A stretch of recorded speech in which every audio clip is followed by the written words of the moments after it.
ลายกับใบอ่านพันลายกับใบอ่างอันนี้เป็นบุญเป็นกุศลนำกันพ่อไม่ออกก็เอาปั้นกันเรื่อยๆเด้ออาญาสิให้พรไปเรื่อยๆเนาะสาธุเด้อเจ้ามาทานมื้อนี้ให้มีแต่ความสุขอันตรายภายทุกยามมาถึงตัวเจ้าข่อยเงินคำเกี่ยวไหลมาอย่าได้ขาดเงินบาทเงินไหลและเข้ากระเป๋าเจ้าไอ้หุงสีมาละนี้สุนี้ให้เป็นลมเศร้าเย็นสือบาเวนหรือกำลาสุนีมาตองข่อยเงินทั้งล้นเต็มทุนลังชายความเจ็บยาสุได้ความไข่ยาสุนีมีอายุวันโนสุขังพลังเด้อพอออกไม่ออกเด้อเอาไปกันเรื่อยๆเนาะเพราะว่าอาญาก็จะได้ให้พรไปเรื่อยๆเอาสาธุ3,000 กีบพอออกนั่นก็3,000 กี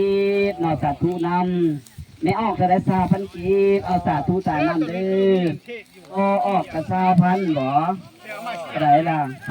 นะเอา2,00020,000สาธุ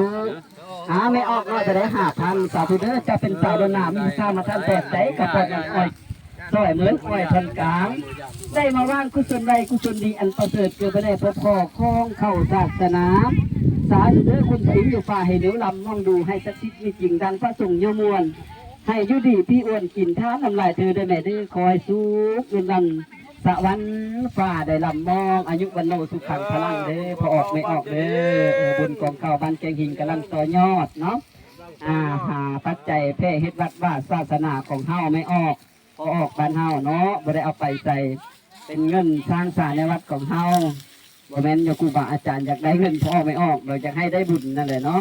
อยากให้มีเงินสร้างสร้างวัดว่าของเฮากุฏิก็ยังบ่ได้เห็นบอกกุฏิกันน้อยเนาะแต่เวลาเอาเฮ็ดบุญก็ยากนะพากันเฮ็ดพากันทำเด้อบุญของเฮาเอาสาธุก็เป็นปัจจัยคำสู่อยู่หนุนเด้อโยมพ่อโยมแม่ของเฮาเอาสาธุเจ้ามาทำมื้อนี้ให้มีบุญล้นล้ำมีอายุก็นั่งสุขังพลังพร้อม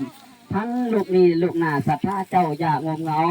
คอยผู้มุกเจ้าแสนทรงสู่สบายทั้งคุณตาคุณยายภายพระคุณของเจ้า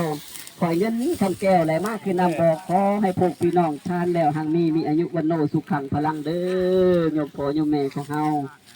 ต่อกันไปเรื่อยๆต่อกันไปเรื่อยๆเนาะบ่ต้องเอาไม่ออกหน่อยก็5,000สาธุตอนนี้ต่อยดูย่านโยมพ่อเบาบ่ต่อเลยไม่ออกหน่อยของเฮาสาธุขอให้เพิ่นมีอายุวันนะสุขะพละเด้อพอออกกัน5,000ไม่ออกหน่อยก็ได้10,000บ่2,000เนาะให้เป็นคนหูผู้ดีต่อไปเด้อสาธุการนำน้อมให้ออกพอออกบ้านเฮา